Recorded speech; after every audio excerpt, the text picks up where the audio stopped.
Hindi short hand की practice dictation 80 शब्द प्रति मिनट गति से डिक्टेशन 5 सेकंड में शुरू होगी। स्टार्ट।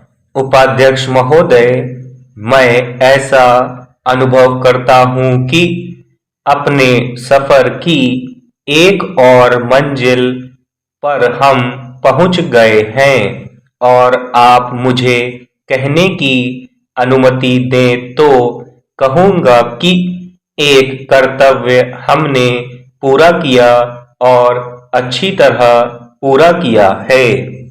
साथ ही मैं यह भी समझता हूं कि एक और भी कठिन कर्तव्य हमारे सामने आ गया है। एक और सफर हमें शीघ्र शुरू करना है जिसमें कहीं आराम की गुंजाइश नहीं।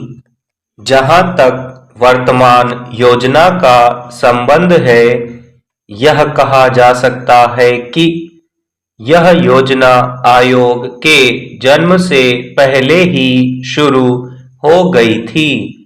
योजना आयोग के बनने से पहले ही भारत में आयोजन के प्रश्न पर बहुत विचार विमर्श और बहस हो चुकी थी। मैं समझता हूं कि मैं योजना आयोग के बारे में बहुत साफ-साफ बात कर सकता हूं क्योंकि मैं इससे बहुत निकट संबद्ध रहा हूं। लेकिन मुझ पर आयोग के काम का थोड़ा सा ही बोझ रहा है। दूसरों पर अधिक बोझ पड़ा और मैं अगर आयोग के काम की प्रशंसा करूं तो यह मेरी अपनी स्वयं प्रशंसा नहीं होगी। जैसा मैंने कहा, अगर अपनी प्रशंसा का मैं स्वयं अधिकारी होता, उसकी अपेक्षा मैं आयोग के बारे में अब कुछ अधिक खुलकर बात कर सकता हूं। योजना आयोग ने योजना के तैयार करने में बहुत मेहनत, ईमानदारी, निष्ठा और गहरी लगन के साथ काम किया है। इसलिए मैं उसके काम की प्रशंसा करना चाहता हूं और यह आंख मूंद करके की जाने वाली प्रशंसा नहीं है, बल्कि उसके काम के पर्याप्त ज्ञान के आधार पर की जा रही है।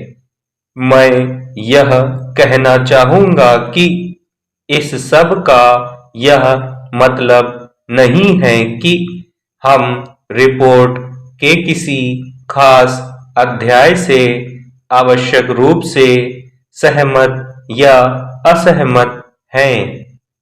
आयोग का काम एक प्रकार से अपनी तरह का पहला और सारे भारत में भी अपनी किस्म का वास्तव में पहला ही काम है, बल्कि मेरे विचार में विशेष रूप से इसके बारे में साफ-साफ यह कह सकते हैं कि दुनिया भर में यह अपने ढंग का पहला ही काम है।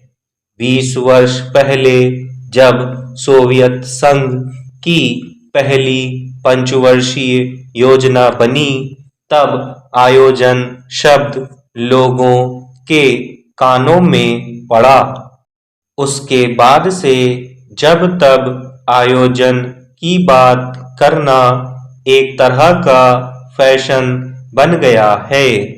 सीमित कार्यक्षेत्र में आयोजन की बात करना आसान है, स्वाभाविक रूप से छोटी-छोटी चीजों के लिए। उपाध्यक्ष महोदय, आयोजन के प्रयत्नों की अपेक्षा समूचे राष्ट्र के बारे में आयोजन करना निसंदेह बहुत बड़ा प्रयास है। व्यापक अर्थ में आयोजन का मतलब यह होता है कि राष्ट्र के विविध कार्यों के बारे में एक समन्वित दृष्टि से काम करना।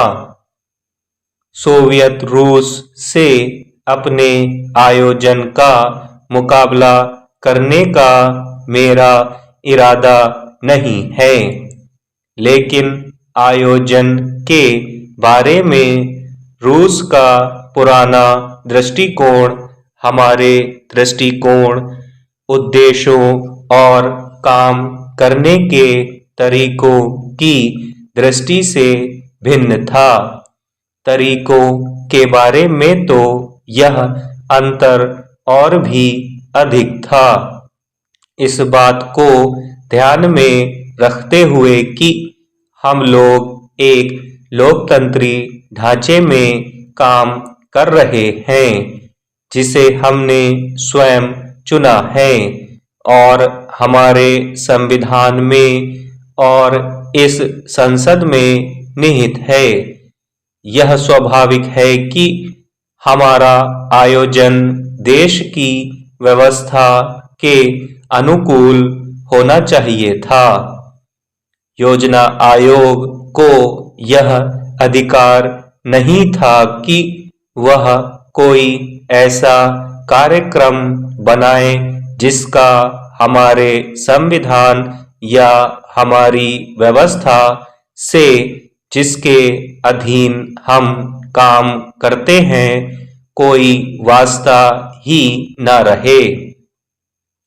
तो इसकी वजह से योजना में कुछ नियंत्रण अपने आप लग जाते हैं, लेकिन मैं यह कहना चाहूँगा कि इस तरह के नियंत्रण अंतिम नहीं हुआ करते।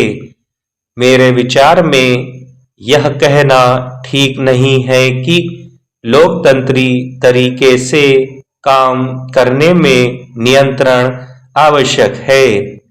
हो सकता है कि काम करना कुछ कठिन हो, कुछ जटिल हो, लेकिन लोकतंत्रीय प्रणाली में जो कुछ भी हम करना चाहते हैं वह पूरा करना संभव होना चाहिए। मेरे विचार से लोकतंत्रीय व्यवस्था की यही वास्तविक बात है।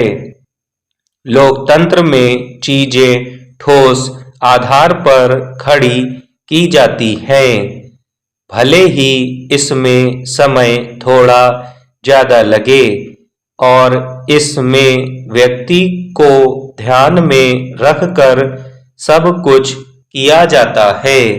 खैर, यह ऐसी बात नहीं जिसके बारे में मैं बहुत कुछ कहूँ। मैं यही कहना चाहता हूँ कि क्योंकि हमने लोकतंत्रीय व्यवस्था और संसदीय तरीके से काम मंजूर किया है, तो इस योजना पर भी हम उसी आधार पर विचार करें।